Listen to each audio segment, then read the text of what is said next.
هي الحلقات تحفظني بآيات من القرآن، هي الحلقات تملأني بحب المصطفى العدنان، هي الحلقات تحفظني بآيات من القرآن، هي الحلقات تملأني بحب المصطفى العدنان، وأخلص نيتي دوما لرب واحد ديان بروح ملؤها طهر. Sure Qasas tefsiri 44. ayetten başlayıp okuyayımız inşallah. Bismillah, elhamdülillah, salatu vesselam ala Resulillah. Esselamu aleyküm ve rahmetullahi ve berekatuh.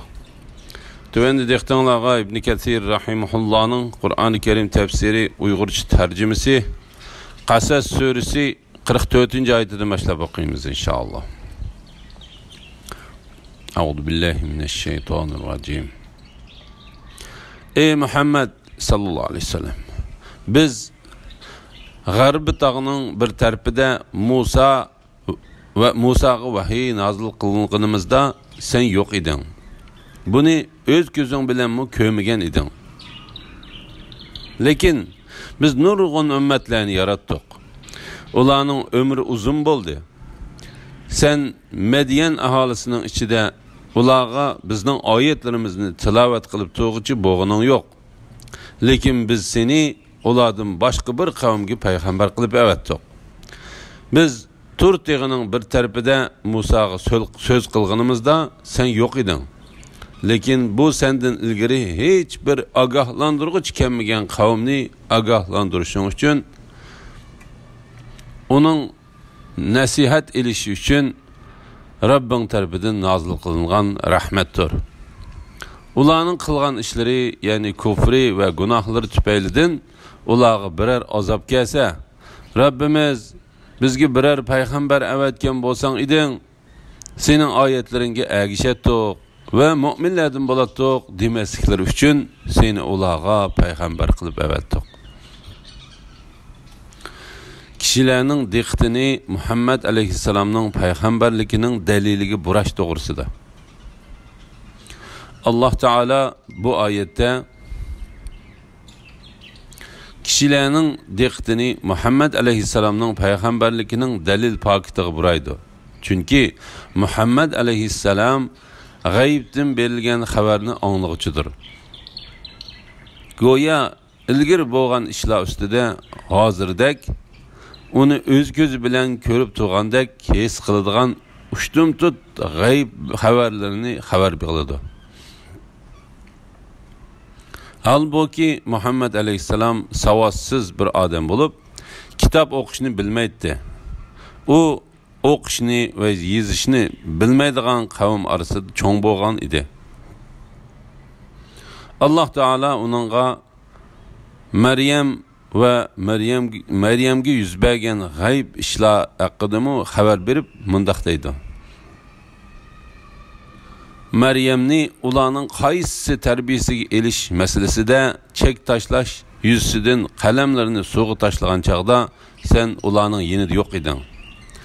Maryam kimning tarbiyasida bo'lishni o'zaro janjal qilishganlarda sen ularning yenida yo'q eding.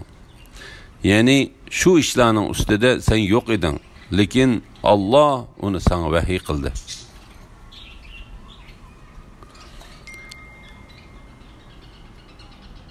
Shundaqla Alloh Nuh va uning qavmi Alloh taolaning Nuhni qutqizishi, qavmini suvda g'arq qilishi haqida qilgan xabarini u bilmaydi.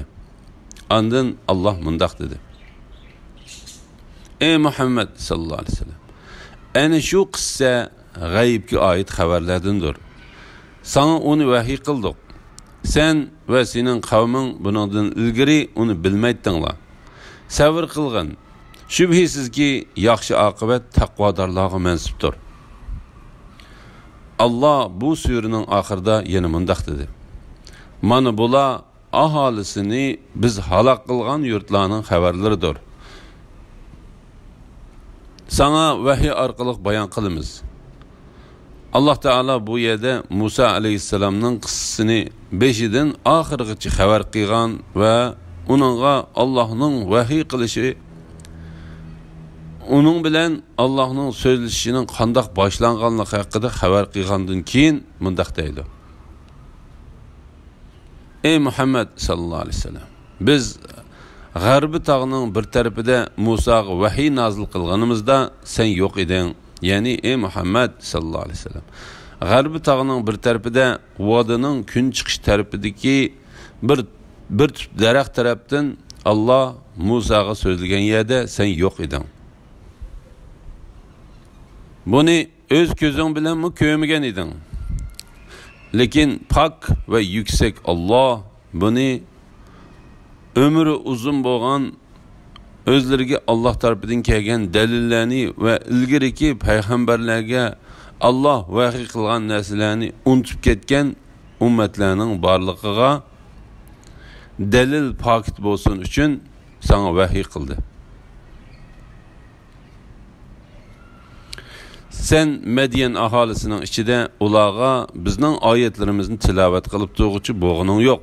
Yani sana Medyen ahlinin peygamberi Şuayb'nin kavmige nimi degenliki, ulağının ona qandaq cevap qaytırganlıqı haber kılınğanda sen ulağının içinde bizden ayetlerimizni ulağa tilavet kılıp doğucu emas idin. Lekin biz seni uladın başka kavmge peygamber kılıp evettik. Yani lekin biz sana o haberlerini vahiy kıldık ve seni insanlığa peygamber kılıp evettik. Biz Türkiye'nin bir tarafında Musa'ga söz kılgınımızda sen yok idin. Allah Teala bu vakti mındaq deydi. Ey Muhammed sallallahu aleyhi ve sellem, biz G'arbi tağının bir tarafida Musaga vahiy nazil qilganimizda sen yo'q eding. Allah bu vaqtda mundaq deydi. Öz vaqtida Rabbing Musaga nido qildi. Öz vaqtida uni Robbi Tuva nomli muqaddas vodida mundaq deb chaqirdi. Onunğa biz Turtig'ining o'ng tarafidan nido qildik. Onu biz munajat uchun dargohimizga yaqinlashtirdik.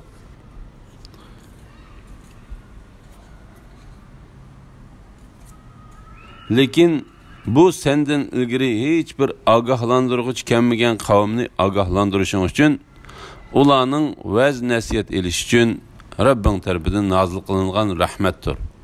Ya'ni buningdan hech narsani sen o'z ko'zing bilan ko'rganing yo'q. Lekin Allah Teala onu sana vahiy qildi.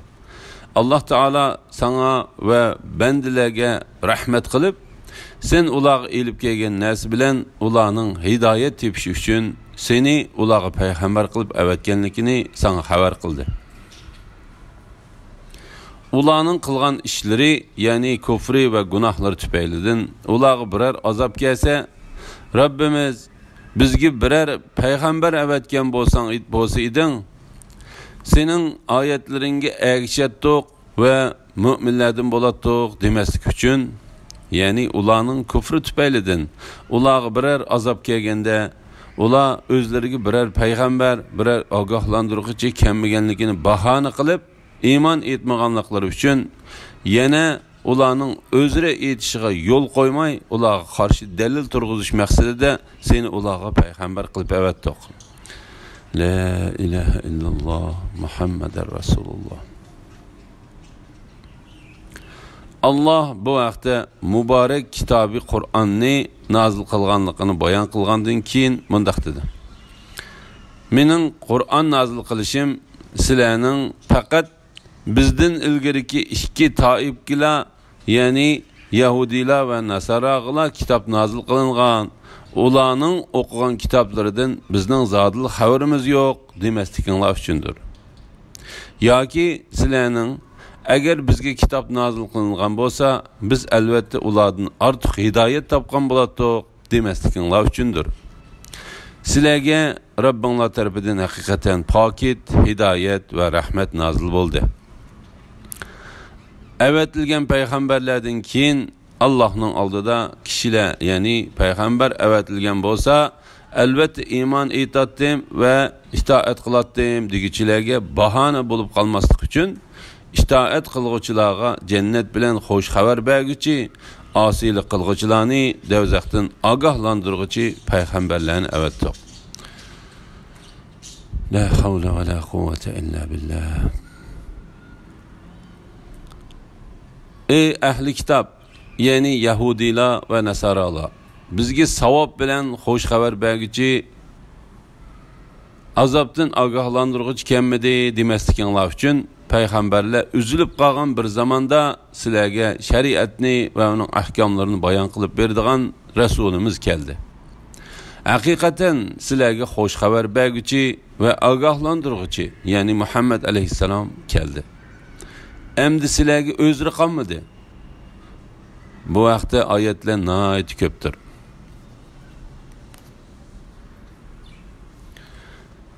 Ularga biz vahiy qilgan haqiqat nozil bo'lgan chaqda, ular uningga, ya'ni Muhammad alayhissalomga nimishqa Musoga berilgan mo'jiz berilmadi dedi. Ular ilgari Musoga berilgan mo'jizni inkor qilmadimi? Ular Tavrat bilan Qur'on bir-birini tasdiq qiladigan sehrdir dedi. Ular biz haqiqatan ikki kitobning har birini inkor qilamiz dedi. Aytqinki, agar u ikki kitob sehrdir degan so'zinglarda rostchil bo'ladigan bo'lsanglar, u kitobga qaraganda Alloh tarafidan nozil bo'lgan texmi to'g'ri bir kitob keltirib beqinglar. Men uning agishay. Agar ular sana javob bermasa, bilginki ular faqat o'zlarining nafs xohishiga agishidir. Allah vahiy qilgan to'g'ri yo'lni qo'yib, nafs xohishiga ergashgan kishidinmi, ozg'in odam bormi? Allah haqiqatan zolim qavmni hidoyat qilmaydi. Va'zi nasihat olsin deb, shubhisizki ularga Qur'onni üzüldirmay tushirdik. Kafirlarning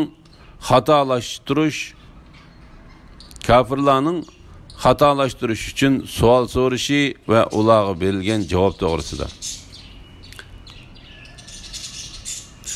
Agar Alloh ularni oyat nozil qilishdan burun jazolasa, ular o'zlariga payg'ambar kelmaganligini bahona qilib, iymon etmaydiganliklari uchun o'zlari aytadiganligidan xabar berdi.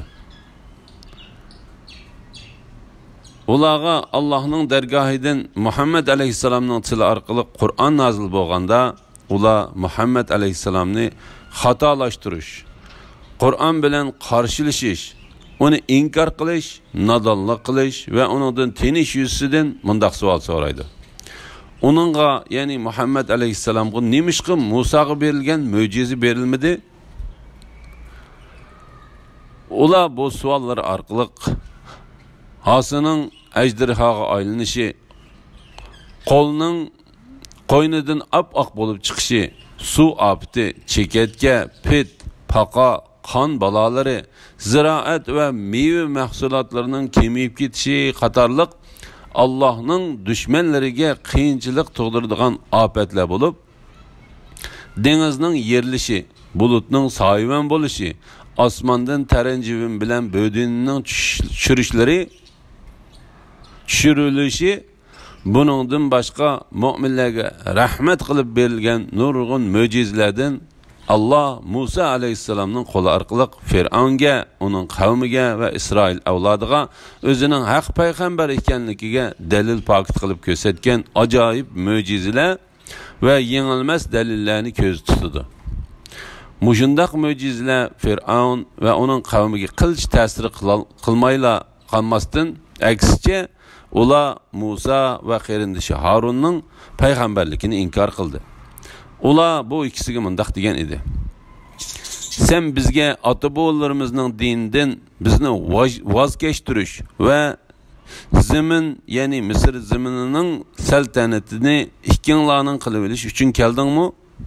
Biz ikkinglarga ishonmaymiz dedi. Alloh taolo bu vaqtda mundaq deydi: ular u ikkisini, ya'ni Musa bilan Harunni inkor qilishdi. Shuning bilan ular halok bo'ldi. Osiylik qilguvchilarning mo'jizalarga ishonmaydiganlik to'g'risida. Shuning uchun Alloh bu yerda mundaq deydi: ularning ilgari Musoga berilgan mo'jizani inkor ular ilgari Musaga berilgan mo'jizani inkor qilmadimi? Ya'ni insonlar Musaga berilgan ana shu buyuk mo'jizalarni inkor qilmadimi? Ular u ikkisi bir-birini tasdiq qiladigan ikki sehrgardir dedi. Ya'ni Musa bilan Harun bir-biriga yordamlashadigan sehrgarlardir. Ular biz haqiqatan har birini inkor qilamiz dedi. Ya'ni biz Musa bilan Harunning har ikkilisini inkor qilamiz. Musa bilan Harun bir-biridan ayrılanmaydigan suhbatdosh tuqqanlardan bo'lganligi uchun oyatda ikkisining biri tilga ilinsa, ikkilisiga umum bo'ldi. Umum bo'ldi. Musa ve Harun aleyhisselamlarga sehrgar deb bo'hton chaplash to'g'risida. Mujahid ibn Jabir mundaq deydi. Yahudilar Qurayshlarni Muhammad aleyhisselamga sana nimişki Musa'ga berilgan mo'jiz berilmedi deyishga buyurdi. Andın Allah Teala mundaq dedi. Ular ilgari Musaga berilgan mo'jizini inkor qilmadimi? Ular u ikkisi bir-birini tasdiqlaydigan ikki sehrgar dedi. Mujahid yana mundaq deydi. Ya'ni Musa bilan Harun aleyhisselamlarga Yahudilar u ikkisi bir-biriga yordam qiladigan, bir-birini quvvatlaydigan, biri yana birining payg'ambarligini tasdiq qiladigan sehrgarlardir deb bo'hton chapladi. Bo'htonga qaytarilgan javob to'g'risida. Ammo sehroni tazahara deb o'qilgan qiroatda Ali ibn Abu Talha va Avfi ibn Abbasdan rivoyat qilib, ular Tavrat bilan Qur'onni ko'z tutdi dedi. Chunki uningdan keyin Alloh mundaq degan. Aytganki, agar u ikki kitob sehrdir degan so'zinglarda rostchil bo'ladigan bo'lsanglar, u ikki kitob qaraganda Alloh tarafidan nozil bo'lgan texmi to'g'ri bir kitob keltirib beqinglar. Men uningga agishay. Allah nurg'un o'rinda Tavrat bilan Qur'onni bir yerda bayon qildi. Masalan, Allohning aytganki, Musa ilib kelgan va kishilarga nur, hidoyat bo'lgan kitobni kim nozil qildi degan oyati bilan bu Qur'on Makka aholisini va uning atrofidagilarni ogohlantirish uchun biz nozil qilgan, uningdan ilgari nozil qilingan Tavrat va Injilga o'xshash kitoblarni e'tirof qiluvchi muborak kitobdir degan oyati buning misolidir. Allah Sura An'amning oxirida mundaq deydi. Ondan ular, ya'ni Isroil avlodi o'z Rabbiga muloqot bo'ladiganligiga ishonsin deb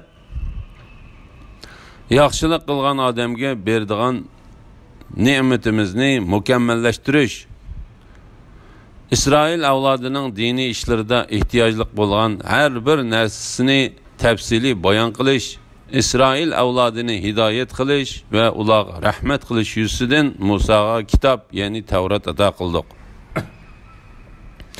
Bu biz nozil qilgan Qur'on muborak kitobdir. Allohning rahmatini umid qilguvchilardan bo'lish uchun uningga ergishinglar. Uningga muxolifatchilik qilishdan Jinlar mundaq dedi. Haqiqatan biz Musadan keyin nozil bo'lgan, uningdan ilgirki kitoblarga uyg'un keladigan haq dinga va to'g'ri yo'lga boshlaydigan kitobni, ya'ni Qur'onni tangshidik. Varaqa ibn Nawfal mundaq deydi. Bu Musaga nozil qilingan vahiydir. Aql egillari shuni bilishi kerakki, Allah Teala osmondan payg'ambarlarga nozil qilgan sonsiz kitoblar ichidan Muhammad alayhissalomga nozil qilgan kitob bo'lgan Qur'ondan mukammal, hamma bilimni o'z ichiga olgan, fasohatlik, buyuk, sharaflik biror kitob nozil qilgani yo'q. Tavrat shon sharaf va buyuklikda Qur'ondan qolsa ikkinchi kitob bo'lib, Musa alayhissalom Musa aleyhisselam'a nazil kılıngandır. Bu kitap doğrusunda Allah mındaq deydi. Biz hakikaten Musa'ga Tevrat'ını nazil kıldık. Tevrat'ta doğru yolga yetekleydiğen hidayet ve nur var. Allah'ın hükmüge boysungan peygamberle Yahudiler arasında Tevrat bilen hüküm kılıdı. Yahudilerin zahitleri ve ölüm alırımı özgertişten saklaşqa buyurulgan Kitabullah yani Tevrat boyunca hüküm kılıdı. Ola Tevrat'ını özgertişten saklaşqa nazaretçi idi. İncil bolsa fakat Tevrat'taki ahkamlarını toluklaş, İsrail avladığı haram kılıngan bazı nesillerini halal kılış yüzünden nazil kılıngan kitaptır. Şunun için Allah Teala mındaq deydi. Aytqın ki, eğer o iki kitap sehridir degan sözünlarda rastçıl boladigan bolsanglar, o iki kitapqa qaraganda Allah tarafidan nazil bolgan texmi to'g'ri bir kitap keltirib beqinglar. Men uningga ergishey. Yani sizlar haqni qo'g'daydigan, batılga qarshi turadigan bolsanglar, shundaq bir kitap keltirib beqinglar. Nefs xohishiga ergashgan kishining izib ketishi to'g'risida. Eğer ula sana cevap vermese, yani eğer ula senin ula kılgan sözünge cevap vermese ve hakikatki ergeşmese, bilgin ki ula fakat özlerinin nefs xahişiğil ergeşidir. Yani hiç kandak delil pakisiz ergeşidir. Allah'ın kitabıdan elingan hiç kandak delil bulmasdan Allah vahiy qilgan to'g'ri yo'lni qo'yib, nafs xohishiga ergashgan kishidanmi ozg'un odam bormi? Allah haqiqatan zolim qavmni hidoyat qilmaydi. Allah Taala mundaq deydi. Shubhisizki ularga Qur'onni üzüldirmay tushirdik. Mujahid mundaq deydi. Ularga Qur'onni tafsili bayon qildik. Suddi mundaq deydi. Ularga Qur'onni ro'shan bayon qildik. Qatada mundaq deydi. Allah ularni va'zi nasihat olsun deb ilgari o'tgan ummatlarning qandaq qilinganligini Allah'ning osiylarni qandaq bir taraf qilg'ichi ekanligini ularga xabar qildi. Mujahid va boshqalar mundaq deydi. Ularga tushirdik, ya'ni Qurayshlarga tushirdik. Alhamdulillah. Yuqorida sura Qasas tafsiridan 51. oyatgacha angladinglar. Oxirini keyin qitimliq o'qishimiz davomlashtiramiz inshaalloh. Va sallallohu ala Muhammad va ala alihi va sahbihi ecmaîn. Assalomu alaykum va rahmatullohi va barakatuh.